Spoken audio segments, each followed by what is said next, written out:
بسم اللہ الرحمن الرحیم۔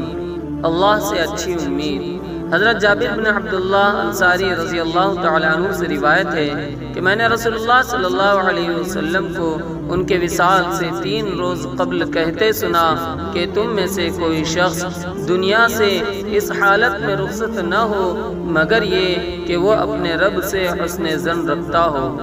حدیث قدسی میں بیان ہوا ہے کہ اللہ تعالیٰ فرماتا ہے میں اپنے بندے کے ساتھ ویسا ہی معاملہ کرتا ہوں جیسا وہ مجھ سے گمان رکھتا ہے۔ میں اس کے ساتھ ہوتا ہوں جب وہ مجھے یاد کرتا ہے، اگر وہ مجھے خلوت میں یاد کرے تو میں اسے خلوت میں یاد کرتا ہوں، جلوت میں کرے تو میں اس سے بہتر مجلس میں اس کا ذکر کرتا ہوں، وہ میری جانب 1 بالشت آگے بڑھے تو میں 1 گز بڑھتا ہوں، وہ میرے پاس چل کر آئے تو میں دوڑ کر اس کی جانب جاتا ہوں۔ اللہ تبارک و تعالیٰ سے دعا ہے کہ اللہ تبارک و تعالیٰ ہمیں اس کے ساتھ حسن ظن رکھنے کی توفیق نصیب فرمائے، آمین۔